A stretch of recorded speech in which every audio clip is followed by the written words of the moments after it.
নমস্কার বন্ধুরা, আজ চলে এসেছি গাঁদা ফুল দিয়ে তৈরি আরও একটা নতুন রেসিপি নিয়ে।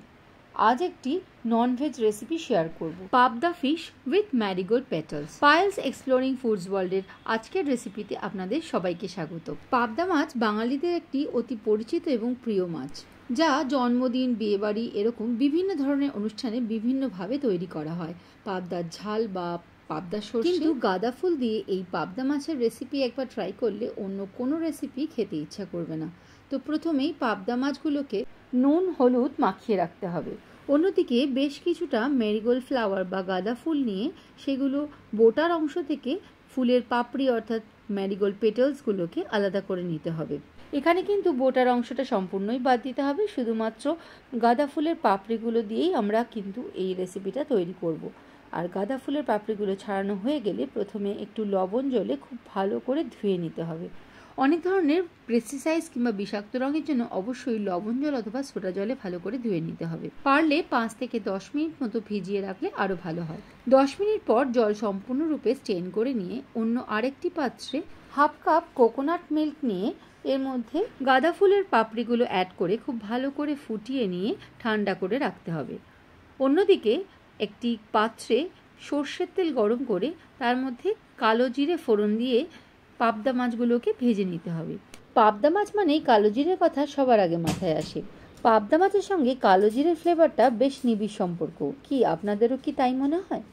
পাবদা মাছগুলোকে এপিট ওপিট করে খুব ভালো করে ভেজে তুলে রাখতে হবে। পাবদা মাছগুলোকে ভেজে নেওয়ার পর ওই একই তেলের মধ্যে একটা পেঁয়াজ কুচি কুচি করে কেটে ভালো করে ভেজে নিয়ে বেরেস্তা করে রাখতে হবে। খেয়াল রাখতে হবে যেন পেঁয়াজগুলো ভাজার সময় অতিরিক্ত পুড়ে না যায়।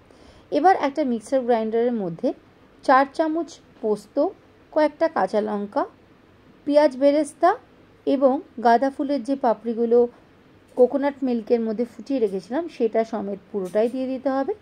সঙ্গে সামান্য একটু জল অ্যাড করে খুব ভালো করে বেটে একটা স্মুথ পেস্ট তৈরি করে নিতে হবে।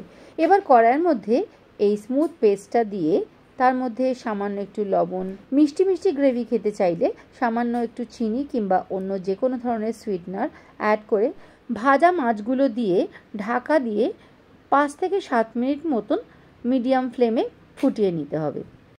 মাছগুলোতে গা মাখা ঝোল হয়ে এলেই উপর থেকে একটু কাঁচা লঙ্কা আর ধনেপাতা কুচি ছড়িয়ে দিলেই এই পাবদা মাছের গাঁদা ফুল দিয়ে অসাধারণ রেসিপিটা কিন্তু যেটা আপনারা পোলাও কিংবা গরম ভাতের সঙ্গে দারুণভাবে এনজয় করতে পারবেন। এখানে মাছ ভাজার সময় শুধুমাত্র হলুদ ব্যবহার করা হয়েছিল, গ্রেভিতে কিন্তু কোনো রকম হলুদ ব্যবহার করা হয়নি। তাতেও দেখতে পাচ্ছেন এই গাঁদা ফুলের নিজস্ব রঙের জন্য কত সুন্দর গ্রেভির কালারটা এসছে। আর আপনারা না খেলে এর স্বাদ তো বুঝতেই পারবেন না। গরম ভাতের সঙ্গে এই পাবদা ফিশ উইথ ম্যারিগোল্ড পেটালস একবার খেয়ে দেখুন, মুখে এর স্বাদ লেগে থাকবে। আর গাঁদা ফুলে কিন্তু অনেক পুষ্টিগুণ রয়েছে যা শরীরের পক্ষে হেলদি। গাঁদা ফুল দিয়ে তৈরি বিভিন্ন ধরনের ইউনিক রেসিপি জানার জন্য অবশ্যই আমার পেজটিকে সাবস্ক্রাইব করবেন। ইনস্টাগ্রাম কিংবা ফেসবুক থেকে দেখলে পেজটিকে ফলো করতে ভুলবেন না। এই রেসিপিটা অবশ্যই বাড়িতে ট্রাই করুন আর এনজয় করুন আপনার পরিবারের সাথে। আর আমাকে লিখে জানাতে ভুলবেন না কেমন লাগলো আপনাদের এই রেসিপিটা। ফিরে আসবো আবার একটি নতুন দিনে নতুন একটি রেসিপি নিয়ে। সবাই খুব ভালো থাকবেন, সুস্থ থাকবেন।